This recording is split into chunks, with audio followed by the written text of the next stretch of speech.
अस्सलाम वालेकुम। मेरा नाम मोहम्मद मुदस्सिर है।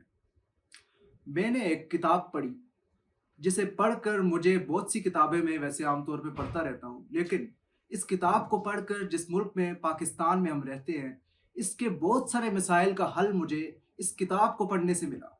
इसलिए मैंने सोचा कि एक वीडियो की शक्ल में एक मुख्तसर तारफ़ और जो कुछ मैंने इस किताब से सीखा आपके साथ पूरी ईमानदारी के साथ शेयर किया जाए। ये किताब इस किताब का नाम है वक्फ़ा-ए परेशानी। ये किताब एक मशहूर डेटा साइंटिस्ट डॉक्टर ज़ीशानुल हसन उस्मानी साहब ने लिखी है। मैं उस्मानी साहब को फेसबुक और यूट्यूब पे भी फॉलो करता हूँ, उनकी वीडियोस देखता रहता हूँ। डॉक्टर ज़ीशानुल हसन उस्मानी साहब के बकौल उन्होंने तकरीबन 25,000 किताबों का मुताला किया है। तो आइए आपको किताब का मरकज़ी ख़्याल बताते हैं। आपने देखा होगा कि हम रोज़मर्रा की छोटी-छोटी बातों से बहुत परेशान हो जाते हैं। हम ट्रैफिक में फंस गए, ये एक परेशानी। हमें किसी ने कुछ जरा सी बात कह दी, ये एक परेशानी। ऑफिस में किसी ने कुछ कह दिया, ये एक परेशानी। तो बहुत सारी परेशानियों को हम अपने जरूरी कामों के अंदर ले आते हैं, जिसकी वजह से ना तो हमारे काम प्रॉपरली हो सकते हैं, ना ही हम सुकून से होते हैं। तो इसमें उन्होंने हदायत की है कि आप वक्फा परेशानी मनाएं। वक्फा परेशानी क्या चीज है? वक्फा परेशानी का मतलब यह है कि आप आधा घंटा या घंटा एक वक्त मुकर्रर कर लें, उसमें आप कहें कि जी हम वक्फा परेशानी मनाएं। जो भी आपके साथ नेगेटिव चीजें हों, जो भी चीजें आपको तंग करती हैं, जो भी आपकी जिंदगी में डिस्टर्बेंस ला रही हैं, उनको आप डिस्कस करें, उनका हल तलाश करें या परेशान हो। उसके अलावा आपने परेशान नहीं होना। अगर आप पाकिस्तान में खुशहाल और सुकून से जिंदा रहना चाहते हैं तो आपको कुछ बातों पर अमल करना होगा। सबसे पहली बात तो यह है कि आप अच्छे ताल्लुकात रखिए, गपशप रखिए, सब कुछ कीजिए, मगर किसी भी शख्स की अना से न टकराइए। जब आप किसी भी शख्स की अना से टकराएंगे तो वो आपको चिकना चूर करके रख देगा। तो इसलिए अगर पाकिस्तान में सुकून से रहना है तो छोटे आदमी से लेकर बड़े आदमी तक किसी की अना से प्लीज मत टकराइए। इसके अलावा आप क्रेडिट की फिक्र ना कीजिए।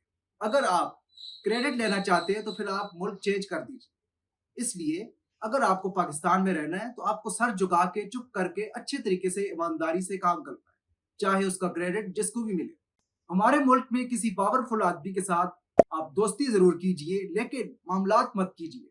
उन्हें खाना खिलाइए, दावतें कीजिए, तोहफे तोहफ दीजिए, ताकि वक्त आने पर आपकी मुश्किल पे उनकी सिफारिश की सूरत में आपका काम आसान हो सके।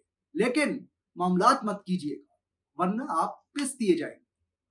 पाकिस्तान में एक चीज बहुत शॉर्ट है, जिसका नाम है ईमानदारी। अगर आप अपने अंदर ईमानदारी ले आते तो आप यकीन कीजिए आपकी तरक्की को कोई नहीं रोक सकता। इस दुनिया में 7,102 जुबानें हैं। अगर आपको दुनिया के साथ कम्युनिकेट करना है, जुबानें तो सीखनी होंगी।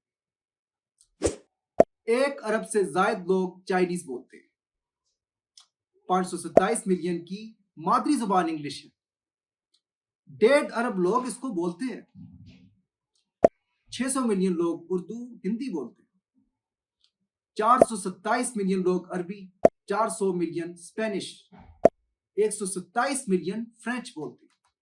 मलऊन सलमान रश्दी ने आज से सालों पहले एक किताब फ्रेंच में लिखी। मुसलमानों ने रैलियां, जलसे जुलूस सब किया, लेकिन इससे आगे का जो काम है उसमें मेहनत तलब है। फ्रेंच में उस किताब का जवाब आज तक नहीं लिखा। तो आप देखिए, अगर आप टेक्नोलॉजी में या आप एक गैर अखलाकी गैर शरई चीज का जवाब देना चाहते हैं तो आपको जबान आना मस्ट है। हम में से हर बंदा मोटिवेशन चाहता है, मोटिवेशनल स्पीकरों को भी सुनते हैं, लेकिन हकीकी मोटिवेशन अपने आप को जानना, अपनी नालायकी को जानना है। आप जो भी काम करना चाहते हैं उसके माहिर लोगों के साथ उठना बैठना शुरू कर दीजिए। आपको अपना आप नालायक लगना शुरू हो जाएगा। उधर से ही आपकी मोटिवेशन स्टार्ट हो जाएगी। और मोटिवेशनल स्पीकर्स को सुन के वक्ती मोटिवेशन तो होगी, लेकिन ये मोटिवेशन अनस्टॉपेबल होगी जब तक आप नालायक रहेंगे। हम में एक मैं का नशा है। मैं का नशा सबसे बड़ा और सबसे खतरनाक नशा है। ये नशा मौत तक नहीं उतरता, लेकिन हमारे मुल्क में बदकिस्मती से मैं खाते हैं, मैं पीते हैं, मैं के साथ उठते बैठते हैं।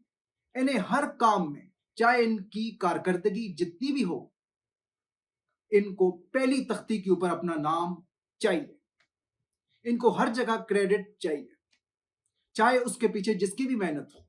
تو اس میں سے خدا را بچیے، یہ میں آپ کو تباہ کر کے رکھ دے۔ آپ نے موٹیویشنل ویڈیوز دیکھی ہوں گی، موٹیویشن میں آپ کو یہ چیز بار بار سکھائی جاتی ہے، نیور گیو اپ، ہارنا نہیں ہے، سٹاپ نہیں کرنا۔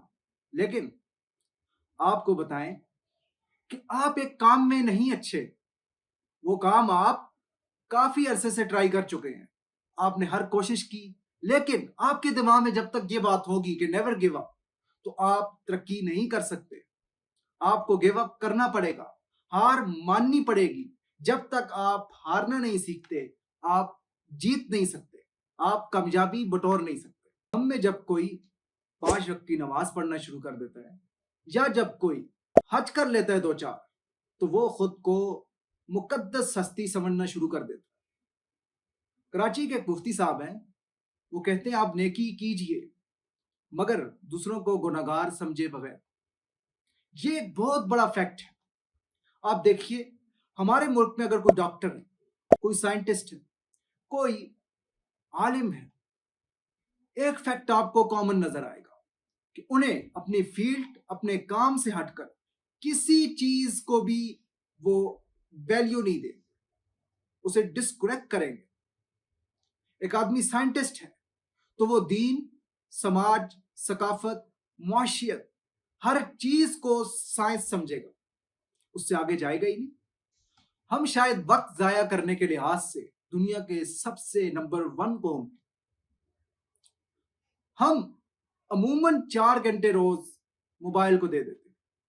اگر آپ حساب لگائیں تو یہ سال کے 1460 گھنٹے، اور اگر آپ نے 70 سال زندگی پائی تو اس کے 1,22,000 گھنٹے بنتے ہیں۔ تو آپ نے اپنی زندگی کے 1,22,000 گھنٹے ضائع کر دیے۔ ہمارے ملک میں ایک آدمی پورے ادارے کا، پوری ٹیم کا، پورے گھر کا بوجھ اٹھائے رکھتا ہے عموماً، اور باقی اس فرد پر، ادارے پر، دوسروں پر نظر جمائے رکھتے ہیں۔ خدا را اس چیز سے بچیے۔ چلتے پھرتے بیکاری ہیں ہم، اس بیکار پن سے نکلیے۔ عثمانی صاحب کہتے ہیں فقیر وہ ہوتا ہے جو صرف ایک اللہ سے مانگے، اسے منگتا کہتے ہیں، اور بیکاری وہ ہوتا ہے جو در در پہ مانگتا ہے، اور اس کی نظر، اس کی فکر در در پہ ہوتی ہے۔ پلیز اس بات سے بچیے، منگتا بنیے صرف اللہ کے در کا، باقی دروں سے کچھ ملنا بھی نہیں ہے سوائے ذلت کے، اپنی خودداری کو داؤ پر لگانے کے۔ یہی حال ہمارے ملک کا ہے۔ خدا را دعا بھی کیجئے اور کوشش بھی کیجئے کہ آپ کی نظر اس کے علاوہ کسی بھی نہ جائے۔ میں امید کرتا ہوں کہ آپ کو یہ ہماری مختصر ویڈیو ضرور پسند آئے گی، اور اگر آپ نے اس کتاب کو پڑھا، یہ کتاب وقفہ پریشانی کتاب میلہ سے مناسب قیمت پر مل جاتی ہے، تو آپ کی زندگی پر ایک گہرا اثر ضرور مرتب ہوگا۔ اور اگر آپ پاکستانی ہیں تو پھر تو آپ مسٹ اس کتاب کو پڑھیے۔ آپ اس ویڈیو کو پلیز غور سے دیکھیے، سمجھیے، اور اپنے دوستوں کے ساتھ بھرپور طریقے سے صدقہ جاریہ سمجھ کے شیئر کیجیے۔ شکریہ۔